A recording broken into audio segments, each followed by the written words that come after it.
मोनसे बिराद माने दैज्लांनि समाव माने एकेबारे दिगदार होयो दैबाना अखा बाना जायोब्ला बेखायनो माने बारनो थाखाय थांलाय फैलाय खालामनो थाखाय जाहाथे औवानि दालां बानायना लादों बेयावहा जाहाथे माने जोंनि मोनसे ब्लकनि TClcc सार बिथाङा जोंनो एसे बे खामानि मावनायाव औवा दालां होनायाव जाहाथे जोंनो एसे अनसुंथाइ होदों बेनि थाखाय जों सारनिसिम जोबोद माने गोजोननाय थाबाय आरो रायजो राजा माखा रायजो राजानि जानानै बेखिनि बिथांनिसिम जाहाथे हामग्लायनाय थाबाय जों बेखिनिखौ बुंनानै जाहाथे रायजोनिफ्राय बेखौनो फोरमायथिना थाबाय आरो इयुनावहा जाहाथे जोंनि बे दालांखौ जाहाथे सरकारनि थ्रुयै जेब्ला मोनसे गभर्नमेन्ट जायोब्ला माने बे दालांखौ जाहाथे लुफुंनानै होफैयो बिनि थाखाय रायजो राजानो जोबोद माने आसा खालामना दङ जाहाथे बे दालाङा जाहाथे पाक्कानि आरसि जायो बिनि थाखाय सारमोननिसिमबो बेखिनि खोथाखौ माने फोरमायथिना हरनाय जाबाय दिनैनि बे मिडियानि गेजेरजों दिनै बे गांगोमोखा दैफां सिलेसबारि सियालमारि बे मोनब्रै गामिनि जोंनि मोनसे दालां दैमा जोंनि गामि सेरजों थांदों बेखौ जों बानायनो थाखाय जोंनि माखासे लिडारफोरनिफ्राय माखासे जों अनसुंथाइ लुबैयो एबा सरकारनि थ्रुयै जों इयुनाव जाहाथे मोजाङै RCC दालांखौ जों मोननो हायो बेखौ जों रायजो राजाया आसा खालामदों जों दा खनसे समस्थिनि सार बिथांमोन रुजुगा सारा जोंनिसिम बे गामि दरब्रै दरबानि गेजेराव दालां बानायनायाव फैनायाव बिथाङा जोंखौ मदद होफैबाय रायजो राजा बे समाव जोंनि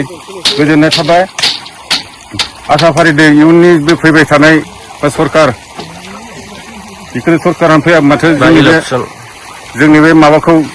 दालांखौ लुफुंगोन होननानै जोंनि गामि गासैबो रायजो राजाजों आसा फारिदों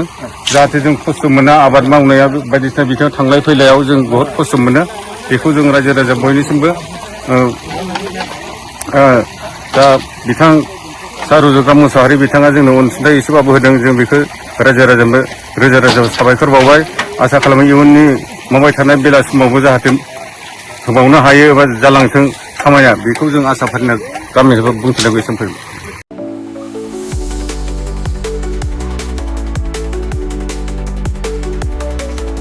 क'क्राझारनि CITआव मुं थिसननो गोसो जानाय फरायसाफोरनि थाखाय मोनसे गोजोनथाव रादाब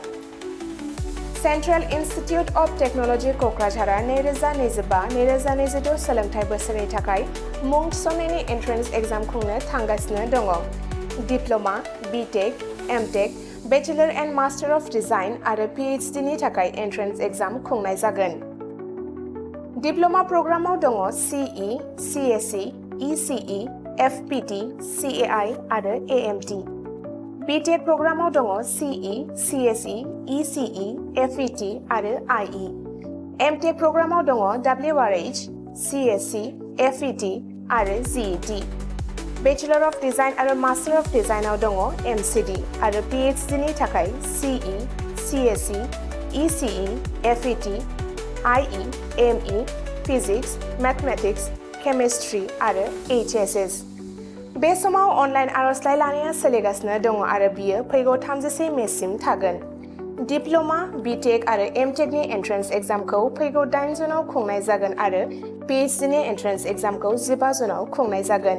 आबुङै मिथिनो थाखाय एडमिशन सेल CIT क'क्राझारनि मबाइल नम्बर 9365031406 आव सुलाद लानो हागोन एबा